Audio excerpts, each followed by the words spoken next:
रियासत की मशहूर दरसगाह दीनी तालीमी इदारा दारुल उलूम सबील इरशाद के मोहतमीम और इमारत शरिया के अमीर शरीयत मुफ्ती सगीर अहमद ख़ान की आज तदफीन अमल में आई।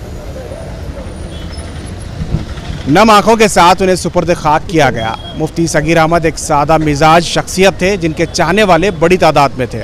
आज उनकी तदफीनी कार्रवाई में रियासत कर्नाटक के वज़ीर आला सिद्धरामैया भी शिरकत करते हुए नजर आए। इसके साथ ही रियासत के वज़ीर ज़मीर अहमद ख़ान, यहाँ के MLAs और बहुत सारे मुस्लिम लीडरान इसमें शिरकत करते हुए दिखाई दे। बहुत बड़ी तादाद में उलमा इकराम भी आए। रियासत भर से उलमा इकराम और उनके जो उनके तलबा, जो उनके स्टूडेंट्स थे, वो भी इसमें शिरकत करते हुए नज़र आए।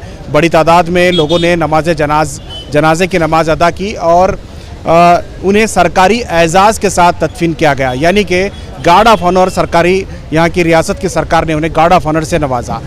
लोगों ने बंदूक की सलामी देते हुए उनके जनाजे के से पहले सलामी दी गई और मुफ्ती सगीर अहमद ख़ान को खराज अक़ीदत पेश की गई। मुफ्ती सगीर अहमद ख़ान के चाहने वाले और उनके स्टूडेंट्स बड़ी तादाद में देखने को मिले और उन्हें मदरसे के अहाते में ही तदफीन उनकी हुई। और इससे पहले के जो अमीर शरीयत थे, मदरसे के जो मोहतमीम हुआ करते थे, मुफ्ती अशरफ अली, और उनसे पहले मुफ्ती सऊद साहब, उनकी भी तदफीन मदरसे के ही अहाते में हुई।